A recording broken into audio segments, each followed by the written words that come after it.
እንኳን ወደ ጤናማ ጫጩቶች አስተዳደግ መመሪያ በደህና መጡ። ዛሬ የምንወያየው በእርባታ ወቅት ስለ ንጽህና አጠባበቅ አስፈላጊነት ነው። ጽዳትና የጸረ ተባይ ርጭት የባዮሴኩሪቲ ወይም የስነ ደህንነት ዋና ዋና ተግባራቶች ናቸው። ትክክለኛ የንጽህና አጠባበቅ ጫጩቶችን ከበሽታ ለመጠበቅና ጤናማ እንዲሆኑ ይረዳል። ጸረ ተባይ ርጭት በምርት ዑደት መጨረሻ ላይ ወይም ከበሽታ ወረርሽኝ በኋላ ሊገኙ የሚችሉ እንደ ቫይረስ፣ ባክቴሪያ፣ ፕሮቶዞዋ፣ ጥገኛ ተዋሲያንና ሻጋታዎችን የመሳሰሉ ጎጂ ህዋሳትን ይገድላል። ጽዳት በሶስት ቅደም ተከተል ይከናወናል። ደረቅ ጽዳት፣ እርጥብ ጽዳትና በመጨረሻም የጸረ ተባይ ርጭት። የመጀመሪያው ደረቅ ጽዳት ነው። በመጀመሪያ ሁሉንም የመጠጫና የመመገቢያ እቃዎች እና ሌሎች ቁሳቁሶች እንዲሁም ተንቀሳቃሽ ነገሮች ከቤት ውስጥ ያውጡ። በመቀጠል የረጀውን ጉዝጓዝና ቆሻሻዎች በማንሳት ማዳበሪያ ውስጥ ያድርጉ። በመቀጠል የዶሮን ቤት በደረቅ ብሩሽና መጥረጊያ ይጥረጉ።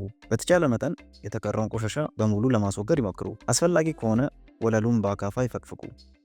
ያስታውሱ፣ ጥሩ ጽዳት 90% የሚሆኑ በሽታ አምጪ ተዋሲያንን ከእርባታ ስፍራው ያስወግዳል። ያረጀውን ጉዝጓዝ ሰብስበው ከእርባታ ስፍራው ያስወግዱ። አሮጌ ጉዝጓዝ በሽታን ሊያስተላልፍ ስለሚችል በዶሮ ቤት አቅራቢያ መጣል የለበትም። የዶሮዎቹን ፍግ እንደ ማዳበሪያ መሸጥ ወይም ከእርባታ ስፍራው ቢያንስ ግማሽ ኪሎ ሜትር አርቀው ማስወገድ ይችላሉ። ቀጣዩ እርጥብ ጽዳት ነው። የተቀረውን አቧራና ሌሎች ነገሮች ለማስወገድ ቤቱን በንጹህና ብሩሽ ይጠቡ። እርጥብ ጽዳት በአየር ላይ የሚቀሩ ቫይረሶችን ይቀንሳል። ከተቻለ ቤቱን ለማጠብ በሚጠቀሙበት 10 ሊትር ውሃ ውስጥ 3 ሚሊ ሊትር የሚሆን በረኪና በመቀላቀልና በማጽዳት በሽታዎችንና ጥገኛ ተዋሲያንን ከእርባታ ስፍራው ወደ አቅራቢያው የሚገኙ አካባቢዎች የመዛመት ዕድልን ይቀንሳል። በእጥበት ጊዜ ውሃው ከቤት ውጪ ሲፈስ ውጪ ላይ እንዳያቁር ለማድረግ ይሞክሩ፣ ወይም መሬት ውስጥ ዘልቆ መግባት ወደሚችልበት ፀሐያማ ቦታ እንዲገባ በማድረግ ፀሐዩ የተቀሩትን የበሽታ አምጪ ተዋሲያንን እንዲያስወግድ ያድርጉ።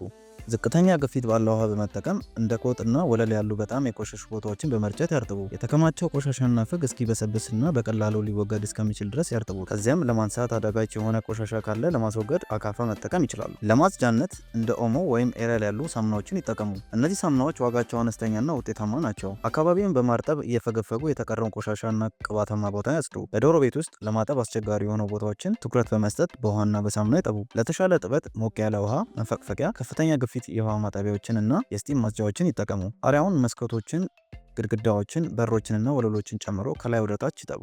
ሳሙናውን በንጹህ ውሃና በበረኪና አሊያም ያለ በረኪና በድጋሚ ያጽዱ። ከማድረቁ በፊት በቤት ውስጥ የቀሩ ደረቅ ነገሮች መኖራቸውን ይፈትሹ። ቤቱ እንዲደርቅ በሮችና መስኮቶችን በመክፈት የፀሐይ ብርሃን ወደ ውስጥ እንዲገባ ያድርጉ። የመጨረሻው ጸረ ተባይ ርጭት ከመደረጉ በፊት የቤቱ መዋቅሮች ላይ አስፈላጊ ጥገና ያድርጉ። በህንፃ ውስጥና ውጭ የሚገኙ ማንኛውንም የአይጥ መግቢያ ሊሆኑ የሚችሉ ቀዳዳዎች ይክፈኑ። ጸረ ተባይ ርጭት ወሳኝ ቢሆንም በቤት ውስጥ የቀረ ቆሻሻ ካለ ውጤታማ አይሆንም። የጸረ ተባይ ርጭት ከጽዳት በኋላ የሚቀሩ በሽታ አምጪ ተዋሲያንን ያስወግዳል። የደረቅና እርጥብ ጽዳት በጥራት ሲከናወን የበለጠ ውጤታማ ይሆናል።